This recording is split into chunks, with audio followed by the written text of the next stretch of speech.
ఆ శూన్యాన్ని పూడ్చే శక్తి కేవలం ప్రకృతికి మాత్రమే ఉంటుంది.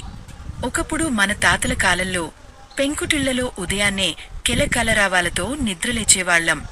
కాని ఇప్పుడు ఆ శబ్దాలు ఎక్కడ మాయమైపోయాయి? ఆ చిన్నారి ప్రాణులు మనదరికి చేరడానికి ఎందుకు భయపడుతున్నాయి? ఈ అద్భుతమైన రహస్యం మీకు పూర్తిగా అర్థం కావాలన్నా, మీ జీవితం మారాలన్నా ఈ వీడియోను ఎక్కడా ఆపకుండా చివరి వరకు చూడండి. సగం విన్న జ్ఞానం ఏ ఫలితాన్ని ఇవ్వదు. అది మీ జీవితంలో రాబోయే అదృష్టాన్ని దూరం చేయడమే అవుతుంది. ప్రేక్షకులారా, మన ఇంటి కప్పు కింద ఒక చిన్నారి ప్రాణి గూడు కట్టుకోవాలని నిర్ణయించుకుందంటే అది సామాన్యమైన విషయం కాదు.